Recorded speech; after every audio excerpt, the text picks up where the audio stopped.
Thank you all for joining our last talk for this session for Jupyter in Education. Our last speaker for this session is Emilien Schultz, and he will introduce how to convince French HSS researchers to use Jupyter Notebooks, Autopsy of a Missed Attempt. Please welcome him.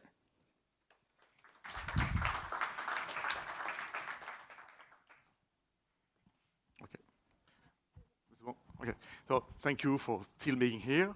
So I will be twice exotic, I think, because I will speak about social sciences and humanities and about the French system.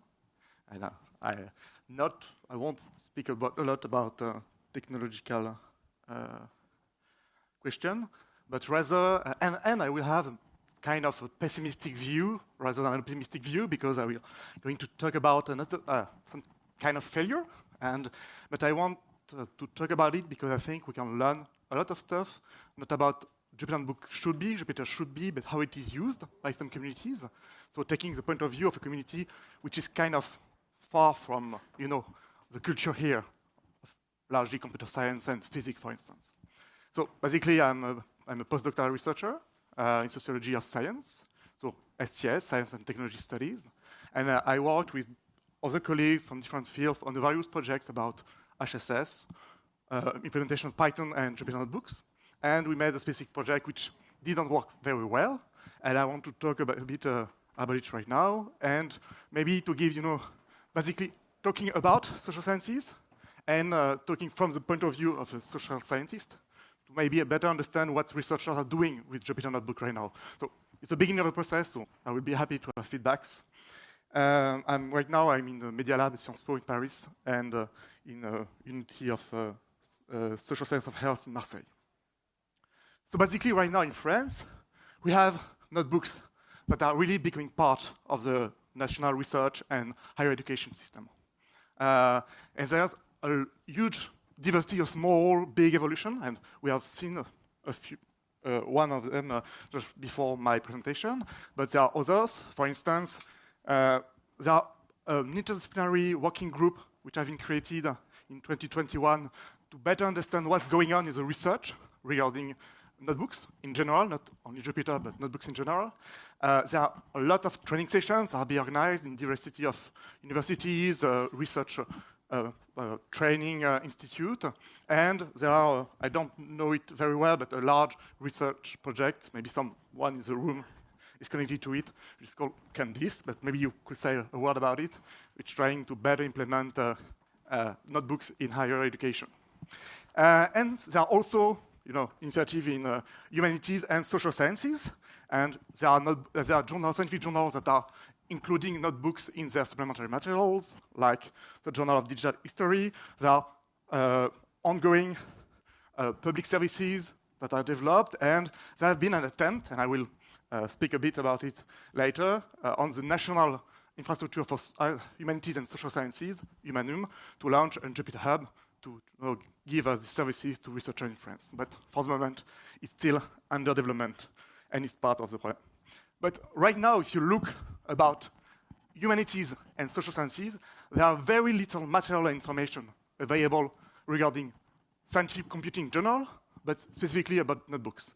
If you look in the talk and paper published by Granger Perez in 2021, they are speaking about major research collaboration communities across physics, chemistry, biology, economics, health science, and it may seem that they are talking about humanities and social sciences, but there's still some discussion about if economics is part of this field. And when I'm talking about humanities and social sciences, I'm also talking about anthropology, I'm talking about sociology, so disciplines that feels very far from computer sciences. And if you look in the French database of publications, which is a cairn, so a big, gathering of French publication, you don't have any article. We spoke or we used Jupyter Notebooks in some part. There are some mentioned, but there's nothing very relevant.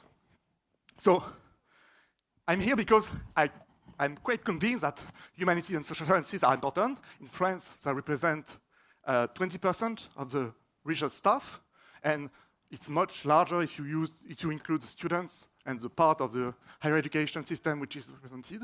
And scientific computing is also important for us, like to integrate the new tools, especially for NLP, teaching the basis of computing, but also more and more statistics, and to engage interdisciplinary collaborations, because we need to collaborate with other disciplines that are using computer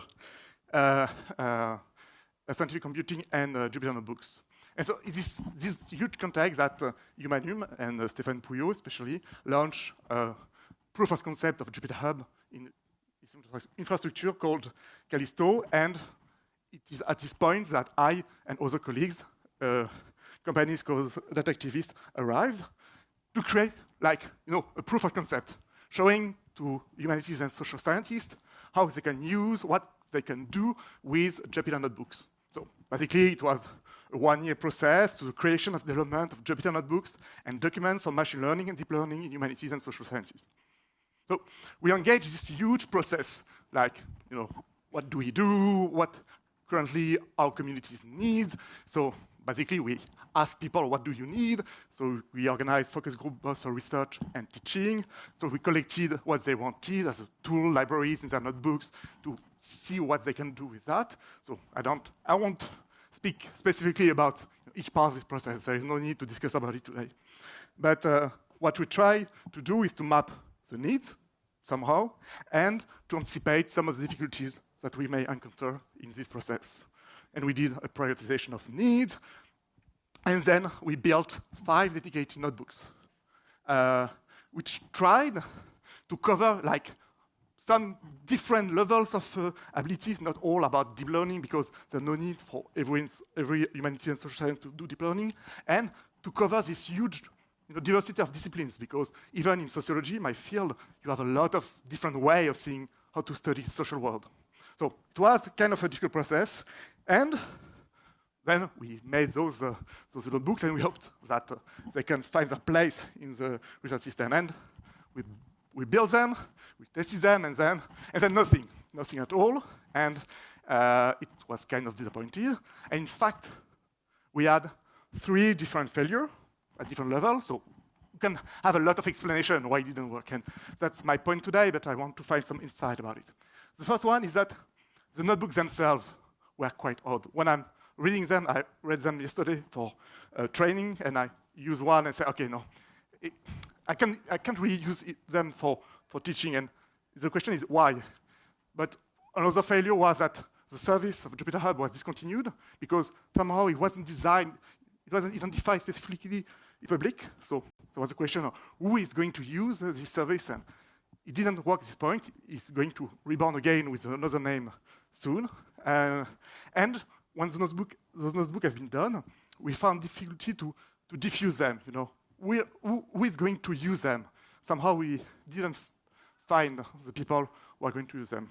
So the question is, can we learn something beyond like a small failure of a small project? Because of course we can all say that we tried and we failed, but I think we can find some information, especially from the prospect of social scientists and social scientists of science and technology. And I think we can see it as an experiment. So a small experiment, yes, not a very good control one, but an experiment. And it can give us a better insight of what notebooks are currently for researchers. Not they should be, but what they are in their, basically daily process, what they could be for everyone who is doing research in different fields. So I mainly focus on researcher use, not teachers use, as before. So maybe I'm a bit at odds with this track, but I think it's also teaching researchers to use notebooks. So that's why I convinced myself to be here. I can make 4 hypotheses of why we failed. The first one is that we did bad. Basically, okay, we weren't good and we just did crappy work. The second one is it wasn't the good timing. It wasn't a good moment for this community, those communities, for France. Maybe in 2 years it will be perfect and everything going to be fine. It is an hypothesis. Another one is that there are some very specificity of humanities and social sciences. So there are physics, okay, they're doing it, mathematics doing it, computer science doing it, but HSS are some kind of different, naturally different. And we can defend that. And the fourth one is that there is an inadequacy or irrelevance of what we thought notebooks were for researchers and what they are really doing, and basically what are the real practices they have beside, what we want them to have. So just to be very quick on those 4 hypotheses, the first one is, okay, yes, maybe we should have done a better job. And basically, all the process was difficult. First, we had a lot of difficulty to find who are going to be the researchers who are saying, okay, I'm using it, do like this. We have difficulty to find people which are not connected to computer science or engineer to tell us what they are doing in the research. It was difficult to balance the panels for collecting the information. And when we built those notebooks to make proof of concept, we encountered a lot of different obligations that we had difficulty to maintain together in one notebook. We needed to comply with general coding best practices, especially for people who are not coding usually, or just using small scripts, so it was kind of weird. We need to comply with notebook best practices, and we had difficulty to find 1 paper or 2 papers that say, okay, let's do like this. And so we had to craft our own way of doing it. And we had to comply with diversity of disciplines that are having different questions, different kind of data, different way of analyzing and methods of analysis. So basically, you have to cover a huge field, and so it was kind of difficult. And during the process, we had a lot of open questions, like if you are doing a huge notebook as a proof of concept, how do you index the different elements in it? How you balance the difficulty in it? How do you implement, the good practices, and so on? So basically, I could go on and on those questions during a few hours, but it's not my point today. The second hypothesis is that it wasn't the good time. And yes, currently, notebooks are not used in France. So if you look on the French open source database where researchers are putting their preprint, so it's called AL in France, and you look for all the papers that I mentioned, Jupyter Notebooks, and you look at how many there are each year and how the keywords are connected to each other. You have some papers in various fields. In humanities and social sciences, you have very few papers. And if you look in the field, what kind of topics are besides those keywords, you find your usual communities, computational biology, machine learning. But if you look in the right only for social sciences, humanities and social sciences, you have only small communities like open science, those who are working on open science. That's kind of normal because Jupyter Notebook is one of the flagship of open science and reproducibility. So, but there is not a lot of natural communities in humanities and social sciences that are using it. There is a need of a better explanation, but better research on this specific point, but it's just a global survey. Okay, so maybe it wasn't a good time. So it's kind of true also. The third hypothesis is there are very huge specificities about social sciences and humanities, and it's kind of true.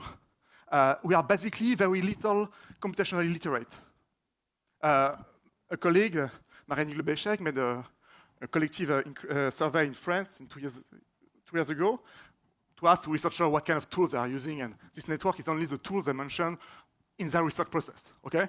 So basically, researchers are mainly using different tools combined together, and it's Office, which is the main used tool, Excel specifically, and then you have a lot of R, and 8% of researchers mention at some point Python, for instance, and no other languages. So basically, the basis of the practices right now are kind of very low literacy in computer scientific programming, and there are a lot of researchers, like the one I put a quotation, that basically didn't understand the question, in fact. So this is the reality of the community, and we have to deal with that at some point. Okay, and the fourth hypothesis is that we don't know, in fact, at least in France, researchers' practices, and I will say, not especially in humanities and social sciences. When I looked at the literature, and maybe you have better elements, I only found 2 articles which are not saying what people should do, but what they are currently doing. And I'm very happy to read more about it. And if you look between the lines of other articles and my own experience, because basically I'm doing both. I'm doing interviews and observations, but I'm also using Jupyter Notebooks in my daily practice, so I'm going back and forth between computational and non-computational practices.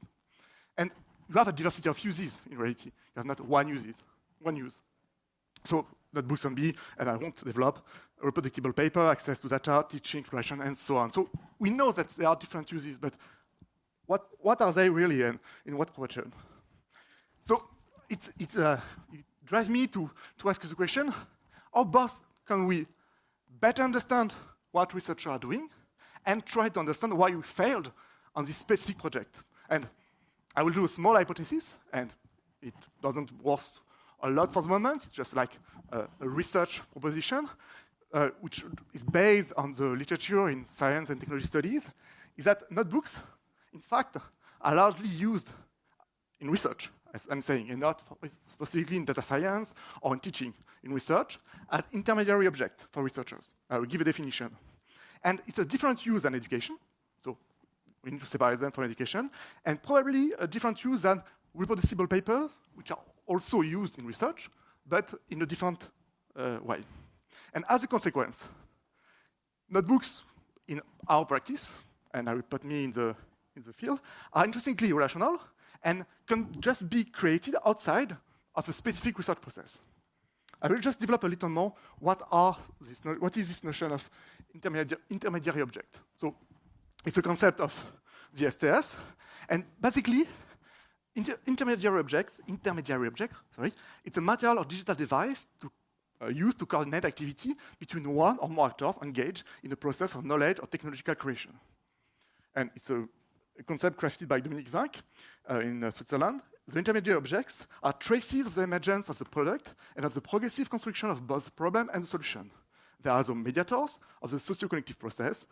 The actors use them as conventional supports to build a common frame of reference on which the rest of the action is based.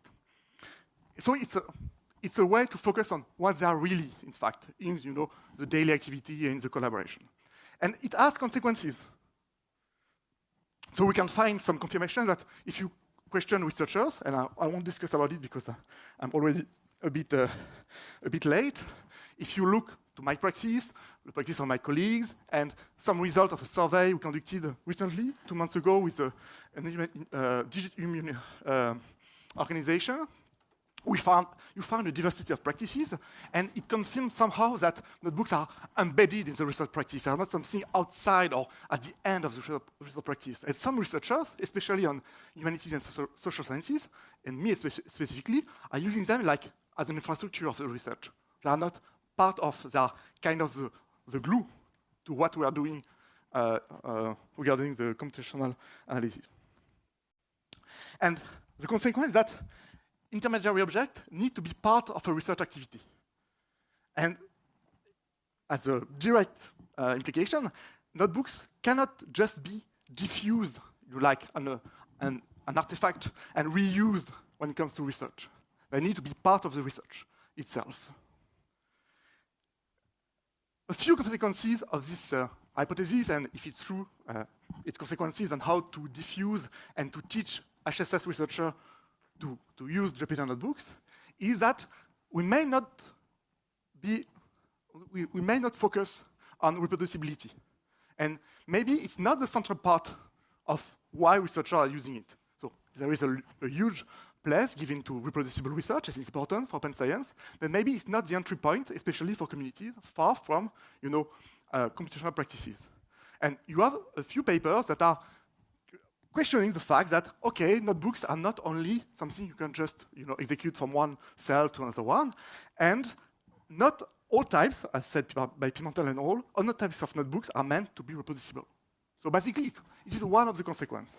Another one is that there is no such thing as general notebooks, and there is no such thing as some things that come out of the blue in the research process, and they need to be built with each issue that researchers have.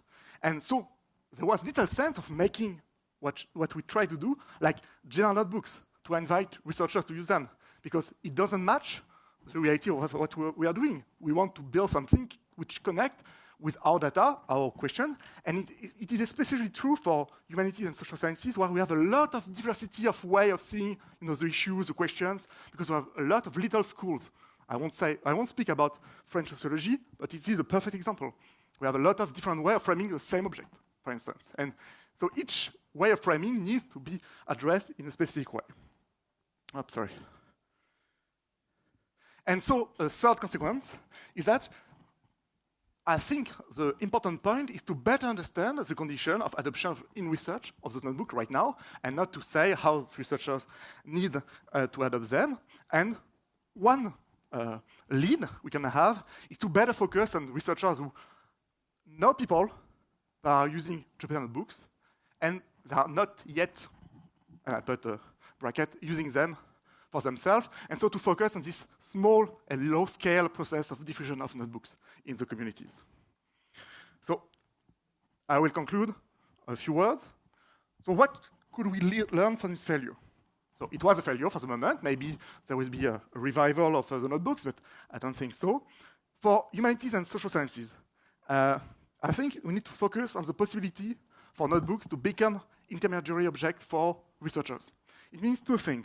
First, it's something outside of the Jupyter community, is to increase the literacy in scientific computing for a lot of communities in social sciences, not for them to use necessarily those tools, but to know that they can use it at some point. So it will lower the barrier of adoption. And the other one is to increase interactivity, because for the moment, I don't see in my daily use a lot of use in my field of all the possibilities that notebooks have for interactivity. And somehow it's something which is already available and developed by the whole community, and it's something that I call to it's a consequence for myself for what I will do in the next months. And in general, and not specifically for humanities and social sciences, I think one of the consequences, both on the failure and the framing as an intermediary object, is to better understand the different flavor of notebooks. If you look to the scientific papers that are trying to understand notebooks on GitHub, the millions of notebooks on GitHub, they are just creating, statistics that doesn't mean a lot, in fact. They're collecting data science notebook, research notebook, federalized notebook, intermediate notebooks. And so I think we need to better understand the different, stage of a notebook have and how they are different in the way they connect to the practices. And so it's a call, it's a selfish call for my own discipline, is to do more studies from science and technology studies. And I'm quite surprised right now to find no research and no information about that coming from social sciences. So it's a call for social sciences to engage more, what is going on in the Jupyter community. So thank you for your attention.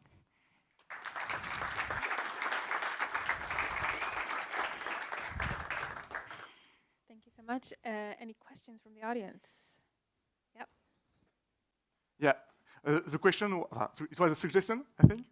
It was to focus on, if Excel is big, maybe the good path is to move slowly from Excel to Jupyter and all the tools connected in Pandas and other tools from the Python community. Is it what you said?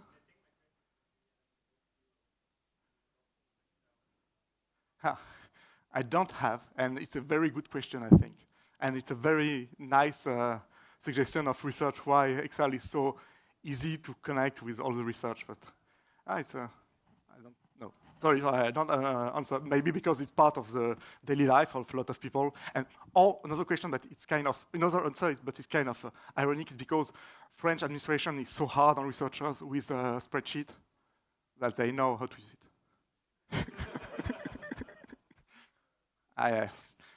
We try to make notebooks that are very grounded usually in the narrative, framing of what a notebook is, or a lot of text, a lot of, information of the process. So we made basically very long and very, heavy notebooks. So once we were out of the process of doing them and making the narrative live, to re-enter it and to regain some spirit of what we wanted to do was very difficult.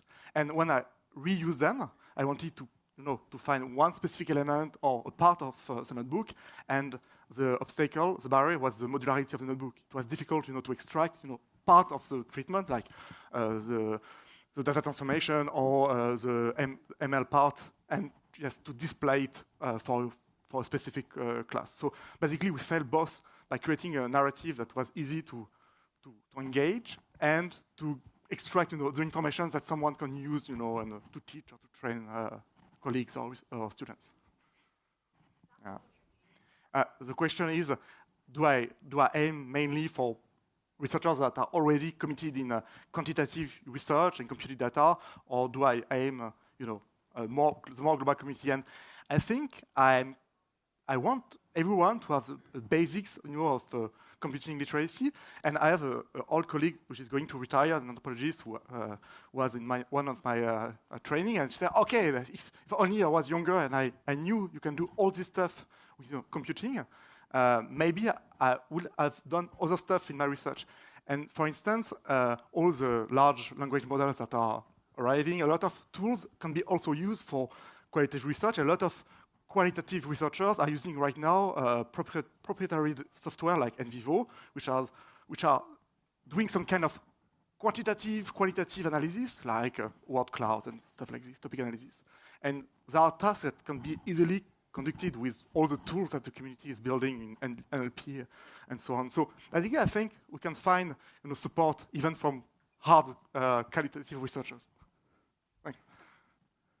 No, I haven't seen the logs because somehow we only have for the moment elements of the GitLab, notebooks of the GitLab, and the service was discontinued.